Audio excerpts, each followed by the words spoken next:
Dust hung low over the forward operating base, thick enough to taste as the morning briefing dragged on beneath the faded canvas awning.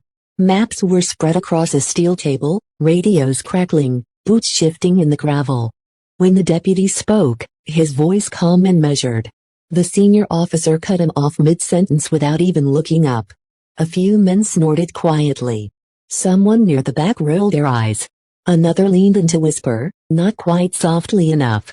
"Why is he even here?" The deputy didn't respond. His shoulders stayed squared, but his jaw tightened just enough to betray the effort it took to remain still.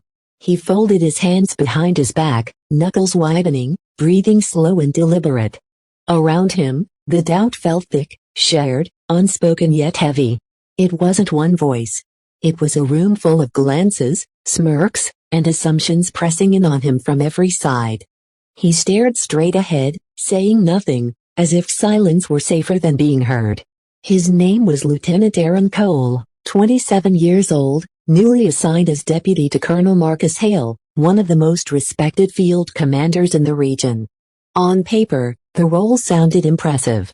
In reality, it made him a target. He looked wrong for the job. Too young, too quiet. His build was lean, almost slight, nothing like the broad-shouldered officers people expected to see walking beside a man like Hale.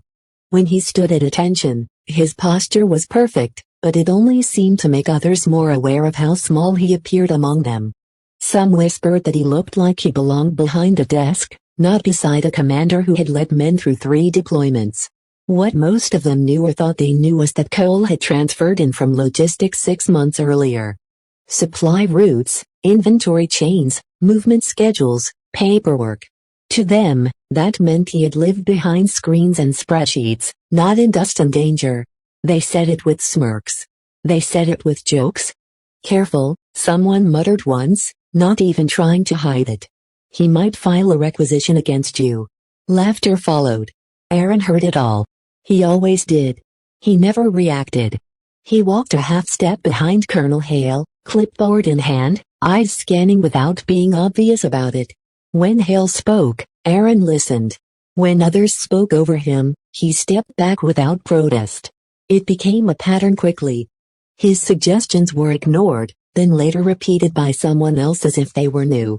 His questions were met with sighs. His presence was treated like a formality rather than a necessity. Once during a route planning session, he pointed quietly to a narrow valley marked on the map. "That road creates a funnel," he said. "If anything happens, extraction becomes noted." A captain cut in, already turning the page. "We've run this route before." Aaron nodded and said nothing more. Later, when the meeting ended, 2 soldiers lingered near the door. "Kid thinks he's tactical," one whispered. "Let him learn," the other replied. "Reality is a better teacher than logistics manuals." Aaron walked past them, expression neutral, gaze steady. Inside, he felt it, the constant friction, the weight of being measured and found lacking by people who had never asked him a real question. But he had learned long ago that reacting only gave people what they wanted. Silence made them underestimate him further, and sometimes that was safer. He had a small scar beneath his collarbone, pale and thin, barely visible above the edge of his uniform. No one asked about it. No one noticed, and he never explained. He had habits that most people didn't pick up on.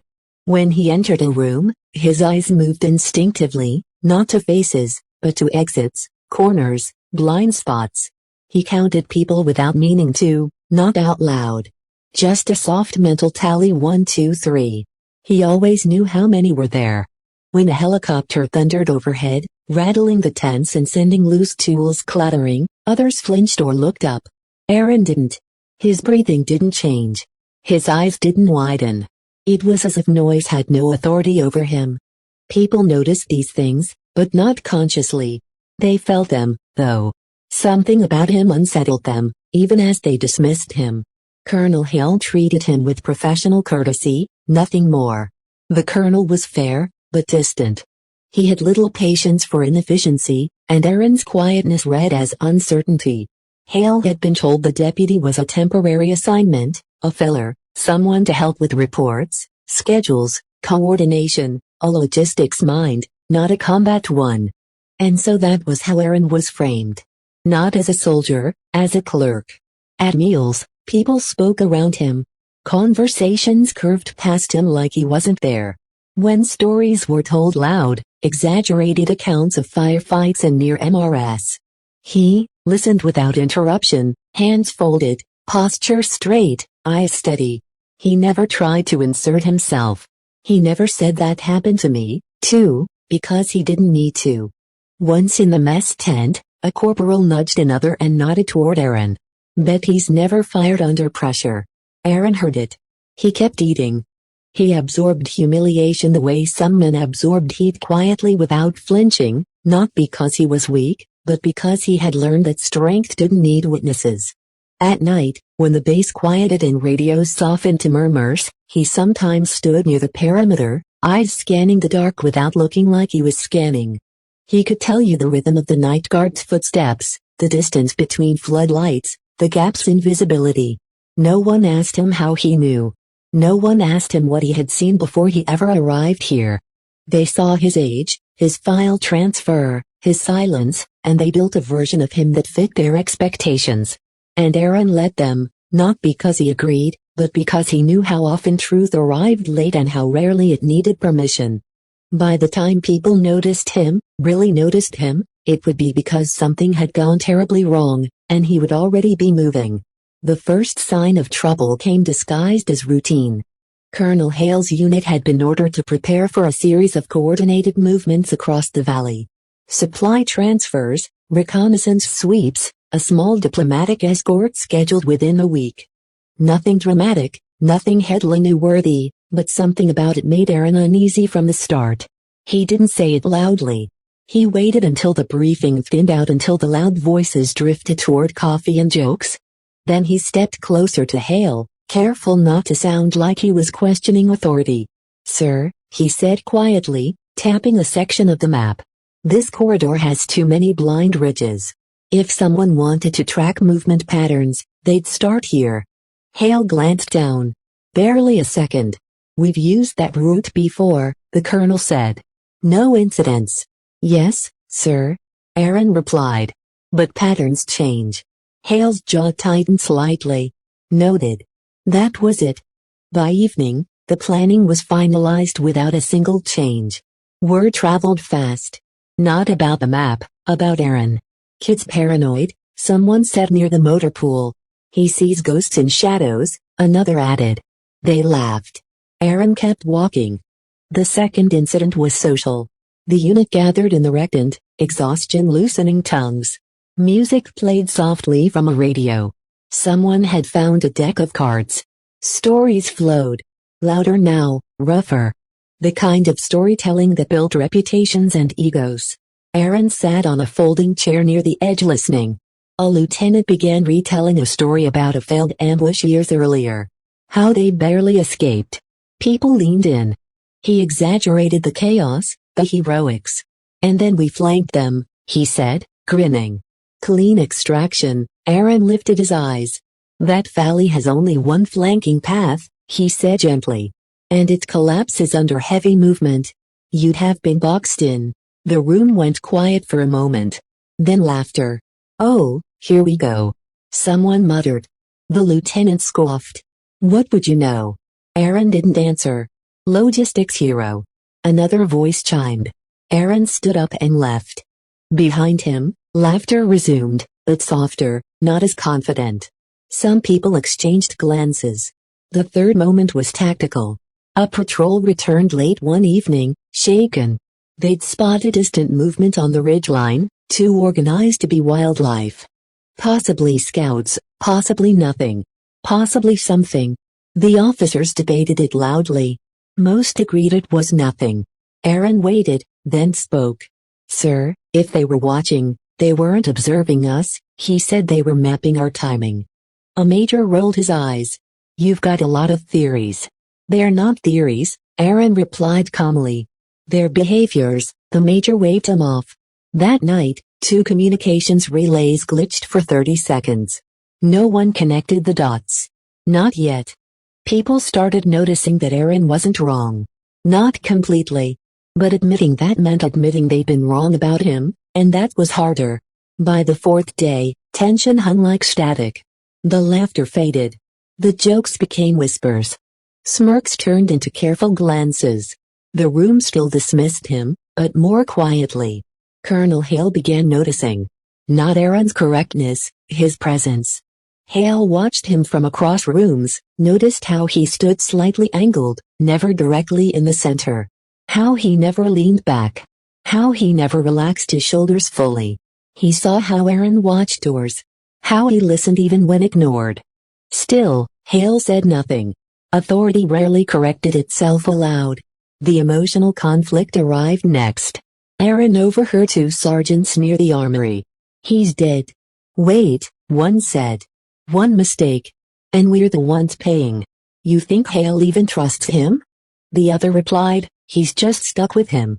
Aaron paused just long enough to hear, then kept walking. That night, he stood alone near the outer fence, eyes on the horizon, breathing slow. He didn't feel angry. He felt tired. Tired of carrying something no one knew he was carrying. Tired of being measured by the wrong yardstick. Tired of knowing things he wasn't allowed to say loudly. People think silence is weakness. Sometimes it's containment. On the fifth morning, a report came in. Intercepted chatter. Fragmented. Unclear. Nothing actionable. Nothing concrete. Aaron read it twice. Then went to Hale. "Sir," he said, careful again. The phrasing suggests a rehearsal, not communication. Hale rubbed his temple. "You're seeing patterns again." "Yes, sir." Hale exhaled. "We're not altering schedules and fragments." Aaron nodded. "Understood." But he didn't leave. "Sir," he said, voice steady. "If I'm wrong, nothing changes." "If I'm right," Hale cut him off. "That's enough." The room froze. Aaron straightened. "Yes, sir." He turned and walked out. Behind him, the silence felt heavier than any insult. People looked at one another. No one spoke. That night, the base lights dimmed under a false alert. A minor glitch reset in under a minute, but Aaron didn't sleep. He stood in the corridor outside Hale's quarters for nearly an hour. Not guarding, listening, counting. He left before anyone noticed. The final conflict came disguised as a joke. Someone passed him in the hall. "Hey, deputy," the soldier said, smirking. "If you predict anything else, try the lottery." Laughter followed. Aaron stopped, turned, and for the first time, his expression wasn't neutral. It wasn't angry. It was tired. "I hope I'm wrong," he said quietly. No one knew how to respond. The laughter faded, not into silence, into unease. People began watching him differently, not with respect, but with discomfort, because doubt is easier than uncertainty. And uncertainty had arrived. Colonel Hale received the last minute schedule change. A convoy movement was added, a command inspection. Everything accelerated. Aaron reviewed the timeline, then looked up. "Sir," he said, voice low. "This compresses our response windows." Hale looked at him. Really, looked at him for the first time. Aaron didn't flinch, didn't push, just waited. Hale hesitated, then shook his head. "We move forward." Aaron nodded, but his hands tightened behind his back. The room felt wrong. The air felt wrong. Not dangerous. Expectant, as if something had been waiting for permission, and it had just been granted. Aaron stood in the corridor afterward, staring at nothing. People passed him without speaking. No jokes, no laughter, only looks. And inside him, something shifted. Not toward anger, not toward fear, toward readiness, because whatever was coming, he already knew and no one else did. Not yet. The first clue came from someone who shouldn't have noticed him at all. A visiting communications specialist passed through the base late that afternoon, adjusting equipment, exchanging brief nods, doing his job without ceremony. As he crossed the courtyard, his eyes landed on Aaron and stopped. Not stared, paused. Then quietly, almost to himself, he said a word that didn't belong. "Ghost line." Aaron didn't react, but his fingers tightened around the clipboard. The specialist frowned as if unsure what he'd just seen, then continued walking. He never looked back. No one else heard it. But the word lingered in the air like unfinished music. Later, in the mess tent, Aaron reached for a cup of coffee. His sleeve shifted slightly, exposing a thin line of ink near his wrist. Dark, precise, and unfamiliar. Not a slogan, not a symbol anyone recognized. Just a pattern of short lines intersecting in a way that felt intentional. A corporal across the table noticed. "What's that?" he asked. Aaron pulled his sleeve down. "Old," the corporal waited. Aaron said nothing more. Another night, a sudden bang echoed across the base, a metal crate dropping louder than expected. Most people flinched. A few cursed. Aaron didn't move. Not even his eyes. Someone noticed. "Doesn't even blink," a soldier murmured. Another replied, "Creepy." Aaron kept walking. Then came the radio. A misouted transmission cut briefly through the main channel. Just a fragment static-laced and distorted. Most people ignored it. Aaron froze. Not visibly, not dramatically. But his eyes sharpened. His posture changed. The call sign embedded in the static wasn't his. It wasn't anyone's. Not officially. He reached for the receiver, then stopped himself. No one else seemed to notice. But for the rest of the evening, he stayed near the command center, not guarding. Listening, Colonel Hale began observing him more closely without meaning to, not because he suspected anything, because he couldn't stop. Hale noticed the way Aaron never sat with his back to a door. The way he stood angled, not square, like he was already bracing for movement. The way his eyes flicked to people's hands before their faces. Once Hale used a phrase in a briefing, a term most soldiers wouldn't react to. "Crossfade movement," he said casually. Aaron's head lifted. Just a fraction, but Hale saw it. Later that night, Hale mentioned the phrase again casually in passing. Aaron's eyes met his. For a heartbeat, something ancient lived in that look. Then it was gone. No explanation, no comment, just silence. Another glue came stitched into cloth. While adjusting his uniform one evening, Aaron's jacket caught on a chair. The inside lining pulled slightly, revealing a fragment of a patch sewn on the inner seam. It wasn't decorative. It wasn't official. It was worn, faded, old, and deliberately hidden. A private nearby noticed the movement. "What's that?" he asked. Aaron smoothed the fabric. "Nothing." The private frowned. "Looked like a unit patch." Aaron didn't answer. That night, he stood alone near the perimeter, eyes scanning the horizon. He wasn't thinking about what people thought. He was listening. He always listened. And sometimes he remembered. Not in full scenes, in fragments. A breath held too long, a whispered count, a hand signal that didn't exist anymore, a sound that meant move, another that meant wait. He didn't know why these memories surfaced now. He only knew they were closer. Like footsteps, he couldn't hear yet. Someone else noticed him, too. A medic, older, quiet, with a habit of watching people rather than talking to them. She passed Aaron in the corridor, stopped, looked again, then softly. "You weren't always a deputy, were you?" Aaron met her eyes. No challenge, no fear, just stillness. She nodded once, as if confirming something to herself, and walked away. No one heard that either. Colonel Hale began feeling watched. Not by enemies, by time. Something about the base felt staged, not arranged, prepared, as if something had been rehearsed. He couldn't explain it. He didn't try. He simply found himself watching Aaron more often. One evening, he asked casually, "Where did you train before logistics?" Aaron didn't hesitate. "Different place," he said. "Where?" Aaron paused. Just long enough to matter. "Nowhere that exists anymore," Hale laughed, unsure if it was a joke. Aaron didn't. The unease grew. Not loud, not dramatic, like pressure in the ears before a storm.